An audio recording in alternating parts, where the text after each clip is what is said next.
From truckers to first responders, several sectors are feeling the effects of the vaccine mandates, the rift leading to concerns of public safety being put at risk. For the first time, National Guardsmen are sent to the southern border to arrest illegal immigrants for trespassing. Texas Governor Greg Abbott is deploying around 3,000 National Guard members to the border in the coming weeks.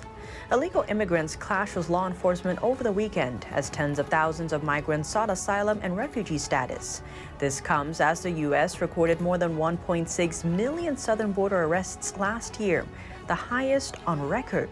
Tune in to Deep Dive as we explore these topics and more. Hello and welcome. This is Deep Dive and I'm Tiffany Meier. Let's begin with concerns around the supply chain crisis. One pivotal area is the trucking industry. Already hit hard, some say the industry is getting pummeled by the vaccine mandates. Many truckers toiled hard amid the pandemic to get goods across the country. In return, they were met with long hours waiting in line, no access to bathrooms, and some died of the virus alone on the road. It's unconstitutional, one trucker who wished to remain anonymous told the Epoch Times about President Biden's vaccine mandate, adding all we've got to do is shut down and the country doesn't exist no more. Biden has ordered private companies with over 100 employees to mandate the vaccine, but it has yet to be implemented. Most of the trucking industry consists of companies with fewer than 100 employees, though quite a few fall under that over 100 category. According to the American Trucking Associations, most truck companies have 6 trucks or fewer. For many truckers, the mandate could be the final trigger. Some say they'd rather quit than get the jab. Others are pro-vaccine but anti-mandate. Many feel pressured by their employers and believe it should be a choice. With the way the supply chain crisis currently stands, President of Motor Transport Association of Connecticut, Joe Sculley, says drivers have leverage. That's because getting new drivers isn't easy. There's a training process that takes time. To become a trucker, a driver must pass his commercial driver's license test, a process that usually takes 4 to 7 weeks. And during the pandemic, many truck driving schools closed, and training schools have issued at least 100,000 fewer of commercial driver's licenses. If 20% of truckers quit because of the mandate, America will lose about 15% of its transportation capacity. That would mark a near-fatal blow to America's infrastructure, which relies mostly on trucks. Another trucker told the Epoch Times, quote, "I love this industry, but without us, this country would shut down in 3 days." Neither the White House nor the Department of Transportation responded to requests for comment. And it's not just the trucking industry. Some say rifts over the vaccine mandate will affect public safety. According to first responders, morale is so low in Florida's Orange County due to the vaccine mandate that it's compromising public safety. That's among firefighters, paramedics, dispatchers, and EMTs. About 500 of them are being reprimanded for refusing to get the shot. A spokesman says many of them fear the vaccine because they've responded to calls at the homes of people who have been seriously injured or died after getting it. Orange County has not responded to NTD. The CDC director says it is important for police to be vaccinated, but did not say whether the Biden administration would support a mandate for essential workers. What we know from the police workforce is that there have been more deaths from the coronavirus over the last year and a half than all other causes of death for that workforce combined. So we believe it is very important to get these people vaccinated. There is a plan, should these people not want to be vaccinated, towards education and counseling to get people the information they need so that they are feeling comfortable in getting vaccinated.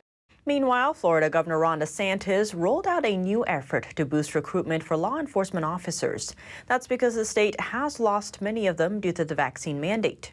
DeSantis told Fox News they are going to offer out-of-state police officers a $5,000 relocation bonus.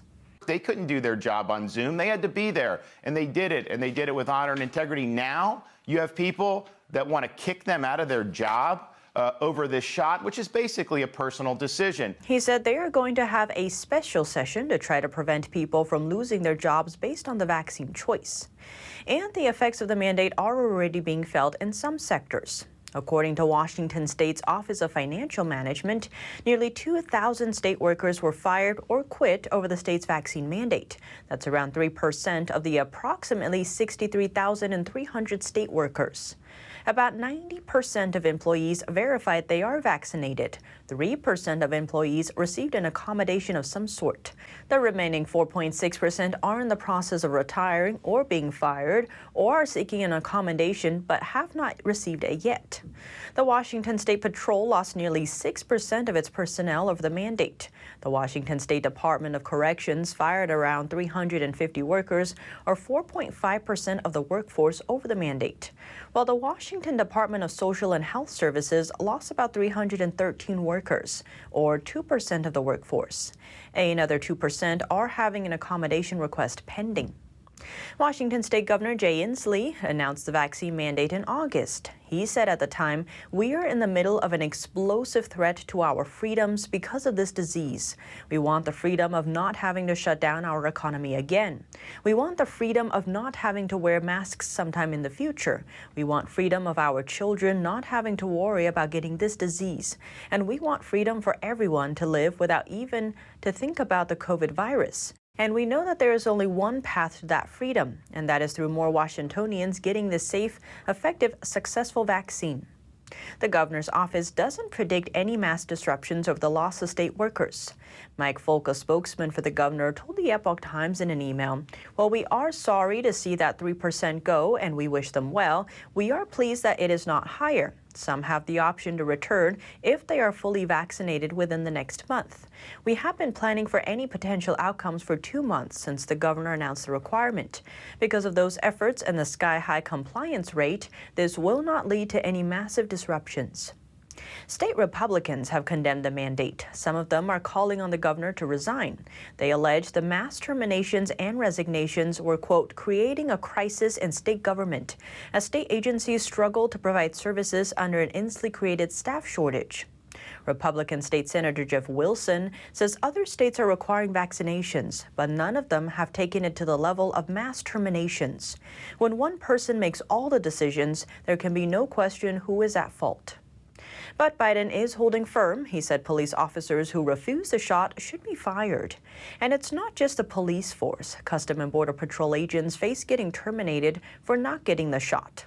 The Customs and Border Protection told the Epoch Times in an email, employees who choose to remain unvaccinated for COVID-19 and have not received or have a pending request for a legally required exemption will be subject to discipline, up to and including removal from federal service.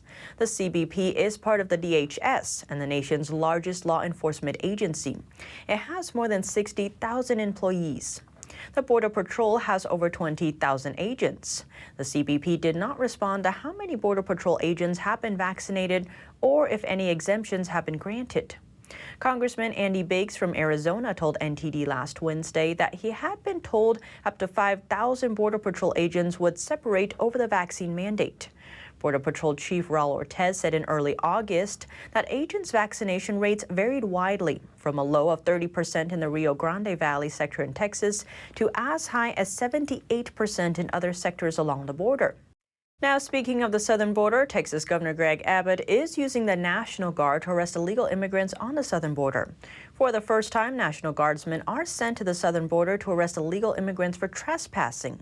Greg Abbott is deploying around 3,000 National Guard members to the border in the next 6 weeks. The Guard members will work with the Texas Department of Public Safety, or DPS, officers. They will only arrest single adult men who trespass onto some 142 parcels of private ranch land to get into Texas. They will not arrest adult women, family groups, or unaccompanied minors. The Guard members will be turning their detainees over to DPS officers, and the DPS will do the investigation and formally charge the illegal immigrants. This is part of Texas Governor's Operation Lone Star to combat crime and illegal immigration along the border.